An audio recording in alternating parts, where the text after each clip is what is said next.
Re-Zero, Arc 8, Chapter 9, Deciding to Love. Withdrawal from the imperial capital Lupagana. Although it was judged to be a necessary decision, it was still a major incident in the history of the empire. The imperial capital, which was under the emperor's direct supervision, not only allowed the enemy to advance to the Crystal Palace, but the emperor was even forced to abandon both the castle and the city and flee. The decline of his authority was unavoidable. However, given that we do not know the intentions of those ominous guys, Your Excellency's judgment would be the best course of action. Olbart, kaka. Ain't an emperor abandonin' the palace ta flee unheard of? At the very least, I've never heard anything like that till this age. Do not laugh, General First Class Olbart. If you think about His Excellency's feelings. If you think about it, damn. Without fail, under His Excellency's command, we will recapture the castle and the imperial capital. You bilk, are we running away? Your judgment is quite fast. As for me, I'm not into the mindset of fighting to the last breath, so I think that's the right decision to take. At that moment, there was no one who opposed Vincent's decision. This was because Vincent had assigned positions based on practical abilities rather than loyalty, which proved to be worthwhile. Although rebellion was also incited due to differences in opinions, ultimately, his closest and most trusted ally had betrayed him. Therefore, any differences in loyalty were merely a margin of error. In any case, it was time to begin the retreat. Vincent, Olbart Dunkelken, buy us some time. If left alone, Moguro Hagane will be defeated quickly. We cannot let the reservoir be destroyed yet. Olbart, geez, it's not good to overwork the elderly. How about using goes instead? Vincent, agility and swiftness are the specialties of a shinobi. Fulfill your duty without indecision. Olbart, just warnin' ya, even I can't catch him if he focuses on flyin', you know. Above, Borleroy to Meglyph, who had died, cut through the sky of the imperial capital as he flew.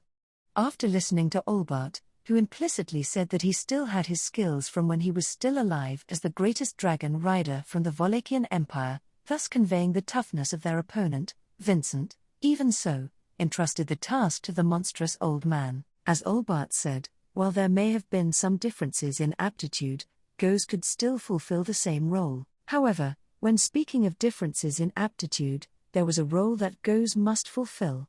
This loud and overbearing general was exceptionally trusted by his troops. Therefore, Vincent, Goes Ralphon, make use of your absurd volume. From now on, what we need to retreat from the imperial capital is manpower. Gather any scattered troops in the vicinity. Goes, yes. Leave it to me, Your Excellency. Right away, without hesitation, Goes nodded and jumped onto a nearby pile of rubble with his bare upper body. There, he took a deep breath and shouted to the world where the thunderous noise of the titanic Moguro's battle echoed. His incredibly loud voice raised objections to the shaking air of the imperial capital. Goes, listen up, sword wolves of Wallachia. These are orders from the top of the sword wolves, His Excellency Vincent Wallachia. Follow my voice. Follow it. When Goes's directive was issued, with loudness that sounded like the roar of a magic stone cannon firing, Vincent covered his ears and looked towards Olbart as if testing him. Olbart, who was also covering his ears, shook his head slowly and said, Olbart, I can't do something like that. So you're just choosing the right person for the task, right? Leaving only those words behind, Olbart's figure disappeared into the sky, leaving a trail behind him. The monstrous old man climbed the cracked walls of the Crystal Palace left by the aftermath of the battle, using them as footholds. Halfway, he jumped onto the massive body of Moguro and intervened in the battlefield where the Cloud Dragon and the magical sharpshooter were cooperating. The vicious old man demonstrated his power and began to manipulate the situation. Olbart might have said something about being unable to keep up with his flying opponent, but, with his shinobi's gear and his hidden techniques, he most likely had countless ways to deal with the situation. If the monstrous old man joined the battle, Moguro's disadvantage would likely be somewhat overturned. You bilk, Your Excellency, is there anything you want us to do? Vincent. How many of you stargazers are there in the surroundings? As Goes was gathering the people, Vicente asked Ubilk, who had nothing else to do. Ubilk responded to Vincent's question with a wheel and placed the fingers of both of his hands on his cheeks. Ubilk, let's see, within the range where our voices can be heard, there are 27 of us. Vincent, more than I expected. Then, go around opening doors in the residences one by one. Tell them that the Emperor and the troops will abandon the capital, so, even if they remain in the city, they will only be throwing away their lives. Ubilk, understood. This is it. An all-out war. The united effort of the entire Wallachian Empire to resist the great disaster. This is what I've wanted to do. Vincent, quickly, get it done. Vincent let out a sigh as he drove away the excited Ubilk, who could not contain his excitement over being able to achieve his goal as a member of the Stargazers. Vincent then looked at Bastetz, who remained silent so as not to disturb his thoughts and deliberations. He was the individual who joined Chaisha Gold, the ringleader of the civil war, and caused chaos in the empire by driving Vincent from the throne. Vincent, you are rather quiet. Bastetz, in the present situation, two heads giving commands can only sow seeds of confusion. If, hypothetically, a sword wolf were to be born with two heads, it would mean, Vincent, that severing one of the two heads is your duty. Bastetz, if so needed, this old man shall offer you his head with pleasure. With his hands clasped behind his back, Bastetz calmly stated his resolve. Although he was far from a man of military prowess, within him burned the pride of an imperial man. Vincent did not believe that Bastetz had rebelled out of a lust for power, nor did he believe that the words he just uttered were a perfunctory excuse. Plain and simple, a devout devotion to the empire was Bastetz's driving force. For that reason, when he saw a threat to the empire, he would immediately drop his previous policies and plans, and stand on the same side as Vincent as he is doing now, without hesitation. Vincent, when goes Ralphon, the Stargazer, and the others finish their preparations, we will begin our withdrawal immediately. Bastetz, your opinion. Be brief. Bastetz, with all due respect, Your Excellency, if you are going to withdraw, please follow your own thoughts. Vincent, to Vincent, who had asked for a concise opinion, Bastetz responded. Although his words were enigmatic, Bastetz did not mean to mislead Vincent. After a moment of contemplation, Vincent understood the meaning of those words. To follow his own thoughts, that was to say, the thoughts of Vincent Wallachia. That was the same mindset that Chaisha Gold had been following up until now. Bastetz, if General Chaisha had replaced you knowing the prediction, and cooperated with me to usurp the throne, Vincent, he must have guessed what the great disaster would consist of, and had prepared for it. Bastetz, it is as you say. And it is something that only Your Excellency the Emperor could notice, and anyone other than Your Excellency the Emperor would not notice. As Bastetz spoke, with one eye closed, Vincent contemplated. The opinion expressed by the Prime Minister was understandable. No, it was reasonable. Even without Bastetz's advice, Vincent would have come to the same conclusion, but this shortened time. Chaisha staked his life to remain in the form of Vincent on the throne. And what if he had left Vincent with more than just a future where he was supposed to have been cut off? That goes, Your Excellency. The soldiers have all returned with the faces of soldiers. What do you wish to do? The instant Vincent's thoughts arrived at that conclusion, from a pile of rubble, those violently jumped down. Looking around, one after another, gathering around them were the imperial soldiers who came with their equipped swords and armor clanging, a pack of sword wolves. In face of this unprecedented situation, they must have been confused and uneasy. However, following the call of the Lion Knight goes Ralphon, they gathered together, and when they realized that the Wallachian Emperor was waiting for them ahead, they tightened their expressions and standings. It was the terrible and loathsome way of being of the people of the Empire, but in order to fight the coming calamity, a sword wolf must not forget its hunger. Spending years for that reason, recalling the times past, Vincent looked up at the sky. To accumulate national strength, and to maintain the discipline and morale of the soldiers, for the sake of leaving behind an empire that would be able to withstand the calamity. That plan had gone awry, but there was no intention of leaving as a failure. Vincent, Moguro Hagane. Do not let these scoundrels use the magic crystal cannon. As long as you uphold that, I will grant your wish, Mogoro. There was no telling whether or not his voice, that he had pushed to his limits, had reached Mogoro, who was in the midst of fighting what was the currently strongest creature in the world, a dragon. However, that noble meteor listened to human words attentively. They looked as if they did not have ears, but they were reliable. Then, having sent out instructions to the assembled generals, Vincent lowered his gaze and surveyed the faces of the soldiers who had gathered around him. Then, looking at those sword wolves, whose will to fight was undiminished, he continued, Chaisha Gold, if he had truly embodied Vincent Wallachia. Vincent, we are withdrawing from the imperial capital.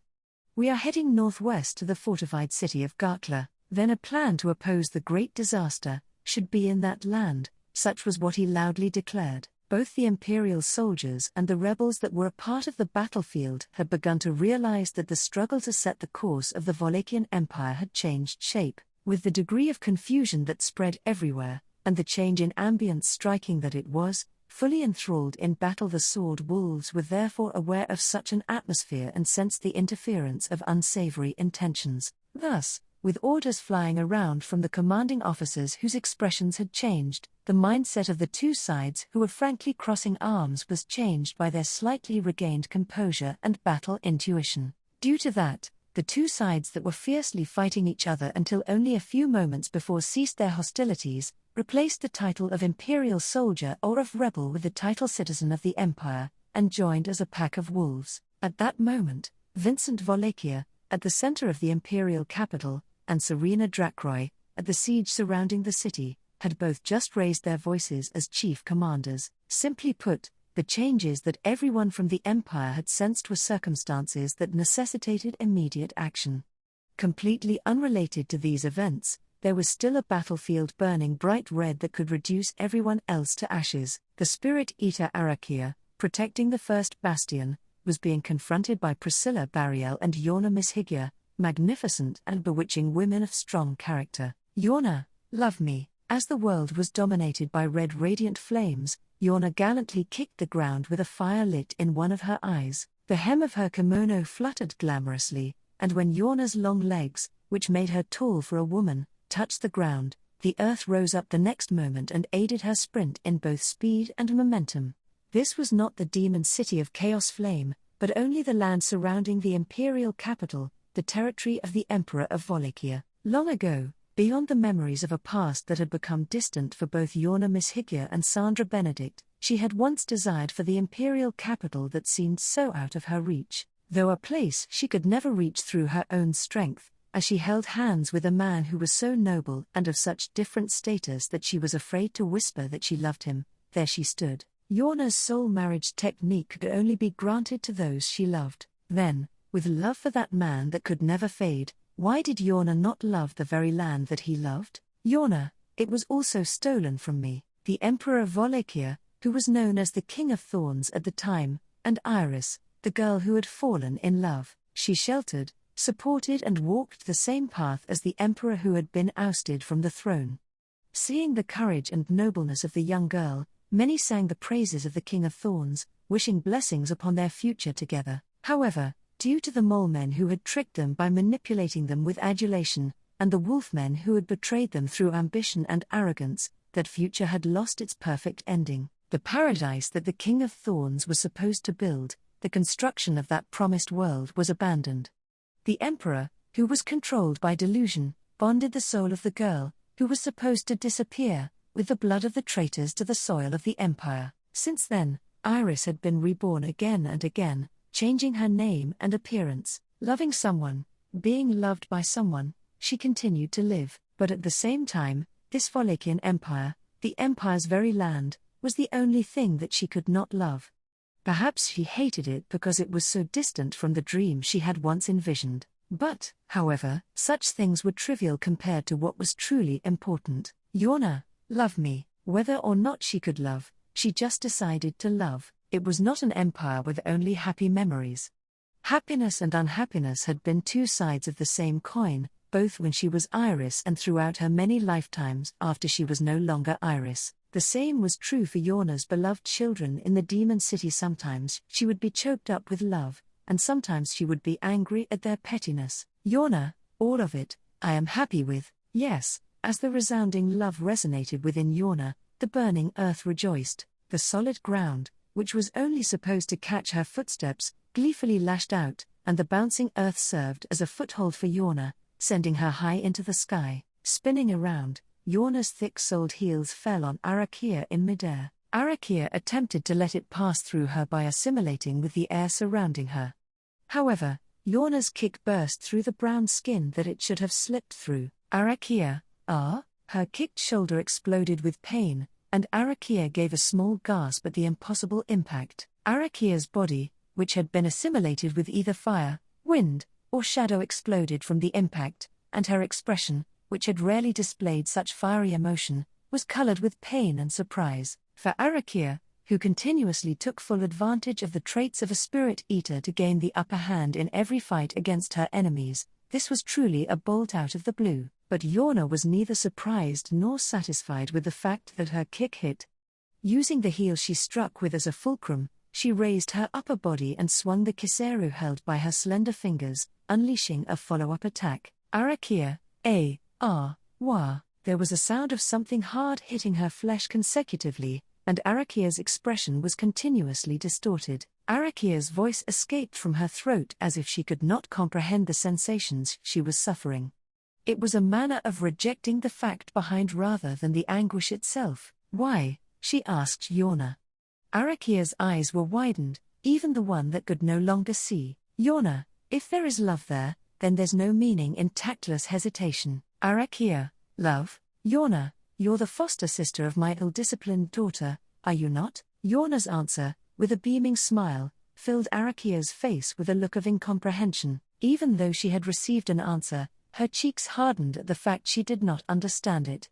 Then, Arakia freely flew in the sky at high speed to escape, causing cataclysmic waves of natural phenomena. Yorna, who was in midair, had no way to avoid her onslaught of wood, fire, earth, metal, and water. Yorna, as it was the case even before I made peace with the Empire. Spinning those words from her loosened lips, Yorna ran through the air on the footholds of earth that rose up one after another. While resentful in spirit but also full of joyful emotional attachments, if she decided to love such a Volakian empire in its entirety, then the ground itself would respond and continue its ardent support. Avoiding the rain of fire, the spears of water, the great waves of wind, and the slashes of light at every turn, Yorna once again closed in on Arakia. No longer did Arakia have the advantage of being in the air since the ground reached wherever Yorna stepped, allowing her to reach the same height. Arakia, she assimilated with the spirits in the atmosphere and became transparent to enemy attacks. Since she got overly accustomed to avoiding this way,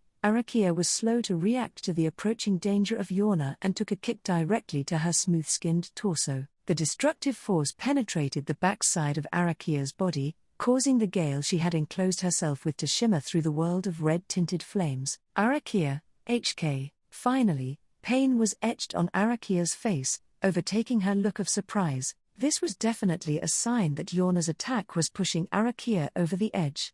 Up until now, while the flow of events going in Yorna's favor was something to be proud of, Yorna was still not optimistic. That was because, Arakia, you would never.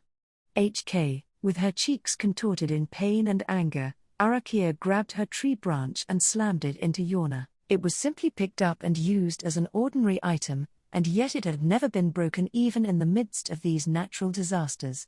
Like a great treasured sword, it showed its true value in the hands of the spirit eater. Yorna caught the swinging branch with her kiseru that she held in her upraised arm. The edge of her mouth quivered slightly as the two glared at each other up close. Yorna, the power of the blocked tree branch made Yorna's throat moan through her kiseru. Yorna's soul marriage technique could transfer pain and wounds to her own treasured belongings. Naturally, this was a secret technique that required an appropriate level of attachment and dedication. However, Yorna's hairpins, earrings, and obidome, all of which had been donated to her by her beloved residents of the Demon City, were not consumed.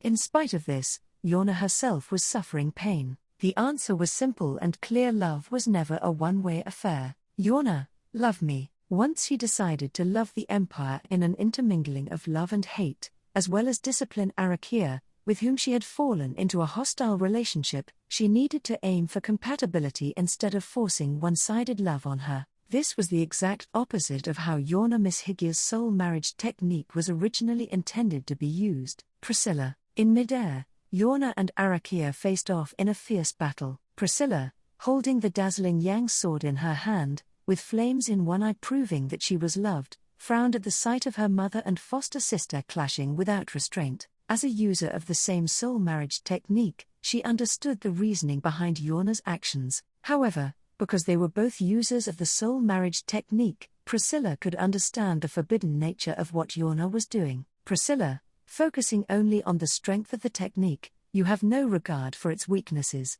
You too, dear mother, are reckless. Yorna figured out with only a glance how to ignore Arakia's nature as a spirit eater and let her attacks flow through, but it required a precise handling of magic and the resolve to suffer wounds herself. Both Priscilla and Yorna were no strangers to the soul marriage technique, a secret art that required a talent so rare that it had no historical inheritors, and required a miraculous sense of balance to put it into practice. In short, Yorna's efforts were a risky gamble that would not only prevent Arakia's attacks from reaching her, but could even sever her connection with the loved ones who had given her gifts. Priscilla was neither foolish nor heartless enough so as to not contemplate why Yorna would take such a risky gamble to face Arakia and turn his head. For the sake of Priscilla, Yorna embraced that taboo. Priscilla, in order to avoid a situation in which she'd have to kill Arakia, Priscilla, with mine yang sword, I shan't have to brave the same crisis as dear mother. To cut what one wanted to cut, and to burn what one wanted to burn, was the true essence of the yang sword's properties. When its true value was demonstrated, its white flame could deliver Priscilla's slashes without regard to Arakia's characteristics, even if Arakia had all natural phenomena as her ally. While maintaining the effect of the soul marriage technique, the attacker was able to reach their opponent. This was exactly what happened when Priscilla and Arakia met again for the first time in nearly a decade, and under these circumstances, Priscilla could obviously not entertain the notion of doing the same thing. So, Yorna smacked Priscilla on the head, and fought on the forefront as such. Priscilla, to strike mine head like that, it was tempting to argue that she was a mother, but that was precisely the case. Reflecting upon her feelings, she realized that before Yorna struck her on the head with her kiseru, Priscilla had been uncharacteristically enthusiastic. Upon arriving at this point, she felt that she had to deal with Arakia herself. However, Priscilla, a spirit eater's karma, is it? It was inevitable that a manufactured species such as Arakia would be endowed with particularly distorted characteristics. To wield great power, one must pay the appropriate price. Not to mention Priscilla's yang sword or soul marriage technique, the same was true of Arakia's spirit-eating powers. Of course, Priscilla had heard of what kind of being Arakia was born to be when she accompanied her. She even did her own research.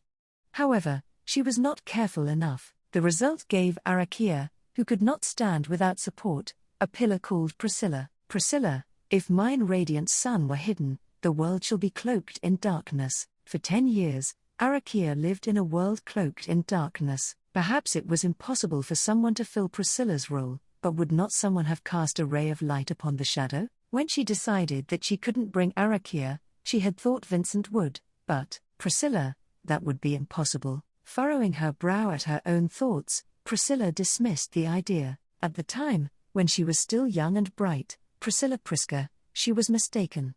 She thought she could trust her older brother with such a task, but that was a miscalculation. As the battle for the imperial capital took such a radical turn, and as she learned of the strength of the other 9 divine generals besides Arakia gathered by her older brother, Vincent Volakia, she noticed. She understood. Vincent intended to fight a very different and greater thing than a rebellion. Moreover, he had no intention of surviving at the end of the battle. When the battle was over, to whom did he intend to entrust the throne he had lost? Arakia's loyalty could not change for someone else. Priscilla, nonsense. Just about everything was first fabricated as a board atop a desk, and the world was then constructed according to that as reality. That was Vincent's strength, but no matter how good his wits were, if his envisioned form of perfection was mistaken, the world as he envisioned would be undeniably distorted. He shall one day be rewarded for his lack of awareness. Or maybe he will receive it in this battle. However, Priscilla, we have been apart for 10 years. Enough, elder brother, you shall distance yourself from your little sister. Priscilla strode forward, casting dishonor on her counterpart, who was absent from the scene. The sky was dyed red with flames, and the earth was raging at the behest of the flamboyant.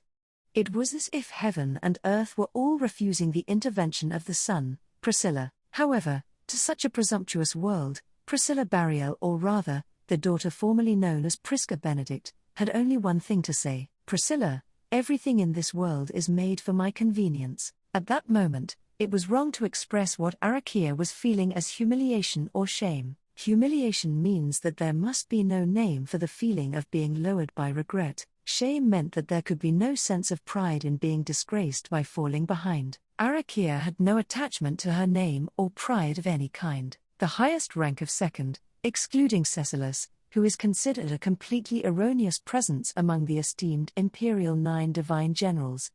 This individual possesses unparalleled qualities known as the Spirit Eater, not only within the empire but also throughout the entire world, making them an absolute powerhouse. Despite being blessed with the status and abilities that many people desperately desired, those things could not become the pillar that supported Arakia as an individual. Arakia defined herself as a beast in the wild. Beasts that live by hunting other creatures have no pride in their fangs and claws.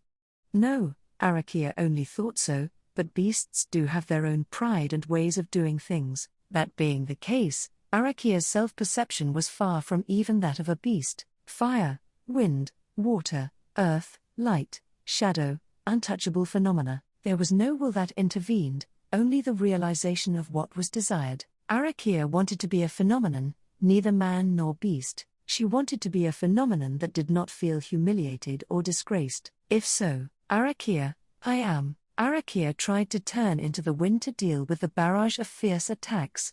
However, she was unable to handle it completely. The wind was seized, and the blows left a pain and heaviness inside Arakia. A cry of anguish escaped, and Arakia's face contorted in distress. As a spirit eater, she did not often experience pain in battle, but she was by no means immune to it. Arakia had already experienced all kinds of pain as a child. In order to obtain the qualities of a spirit eater, the adults around Arakia tried every conceivable ritual and technique, repeating them over and over again, not afraid of pain. She would not cower in remembering the past. However, the mere fact of being realized was greater than the pain for Arakia. Fire would not suffer pain, nor would it die if it was extinguished by water. Was Arakia nothing more than fire that would suffer pain and die when extinguished by water? Arakia was afraid of denying to herself that she could not be a phenomenon. Arakia, I, Yorna, silence, you. Driven by frustration, she tried to speak out, but her opponent's slap landed across her face. The power of the attack blew Arakia away from the head up. Though she quickly recovered their original form, the pain remained, as did the damage to Arakia's psyche. It was neither humiliation nor disgrace, but a seeming denial of her existence. As if clinging on for dear life, Arakia raised the ground, with her palm toward Yorna, who leapt on her. She did not know what was happening, but both Prisca and Yorna somehow managed to escape Arakia's attacks at some point. As soon as Yorna had sealed her technique, their attacks began to reach Arakia. At the same time, Arakia's attacks also began to reach Yorna. Arakia, HK, just one time, one shot, one hit. Yorna herself had raised the level of her physical abilities, either through an unknown technique or magic. However, if she did not use that technique to escape damage, that meant Arakia's attacks would get through, as long as she was able to hit Arakia, the princess, and, if she could get rid of that annoying Yorna, she would be left alone with just Prisca and herself. So long as that happened, surely everything would turn out well. If there's something you want, it's more constructive to go out and get it than to wait, right? Yes, Todd had said that, too. Todd's words strangely resonated strongly in Arakia's mind. It's not because they say convenient things or based on personal likes or dislikes. Todd's words were devoid of any emotion toward Arakia. That was comforting. Just as one does not love fire or water, Todd had no feelings toward Arakia. Being treated so vacuously was Arakia's salvation. That was why, Arakia, the tree branch in her hand burst into flames from tip to tail, turning into black dust. The branch was just something she had picked up, it had no special power. It was merely a clear indicator that defined where Arakia intended to direct her power. The fact that she had burned that wooden stick was a sign that she was unleashing a firepower that did not need to be aimed. The Spirit Eater, Arakia, was regarded as one of the Empire's strongest, and her greatest power was only ever unleashed once during a skirmish with Cecilus Segment. Because the opponent was Cecilus, no damage was done, but Arakia's outburst left the northern part of the imperial capital a burnt wasteland. The Emperor, Vincent, told Arakia that it would not be tolerated a second time. Later, at Chaisha's suggestion, the burnt land was reused as a reservoir, but the blow was powerful enough to redraw the map. Priscilla, everything in the world is made for my convenience. The slash issued by a dignified and confident voice drowned everything out. A flash of the Yang sword swallowed the flames that would have scorched the world black. Prisca leapt to Yorna's side, her long, beautiful hair fluttering in the hot wind as Arakia was reflected in her eyes, one lit by flames and the other not. And then, Priscilla, dear mother, the moment her lips moved, Yorna, moving from behind Prisca, unleashed a ferocious kick. Prisca, who aligned her feet with the sole of the unleashed kick, converted the momentum of the kick into her own forward motion, launching herself and approaching Arakia with a speed that could be mistaken for light. Prisca then raised the Yang sword in her hand. Priscilla, Arakia, with a flash, and a single word, Arakia's movements were all sealed off. The reflexive defensive action of Arakia, an evasion that blended her with the atmosphere, was twisted and crushed by Prisca's flash, mercilessly piercing her entire body. Arakia's consciousness, was cut off, ironically, just like when she turned the northern part of the imperial capital into a scorched field. Arakia's most powerful firepower was unleashed, but right after that, she was struck by Cecilus' flash, and had her consciousness cut off in a similar way. But, finally, in the end, she heard it. Priscilla, my Yang sword cuts what I want to cut, burns what I want to burn, and strikes what I want to strike. As she said this, the now fallen Arakia did not realize that Prisca had swung the Yang sword not by its blade, but by its hilt. The boy smiled. No matter the time, he was always smiling. Even if the color of the sky changed, even if these vast lands violently fissured, even if a natural disaster yet unseen by those blue eyes assailed upon the world, and unprecedented events tried to get in his way, he would smile. Had he gone crazy? Yeah, he was crazy. Had he been drunk? Yeah, he was drunk. Not on battle. Not on alcohol. Not on love. Not on blood. Absolutely, thoroughly, unquestionably, a maniac. Definitely, undoubtedly, unequivocally, a drunkard. That boy continued to smile. If he did not do so, folk who are busy wouldn't perch their eyes on the stage of a boring actor, now would they? Even when nothing happens, tears could be spilled. But, was it possible that, even when nothing happens, one could smile? If so, then smiling would be the beginning of something.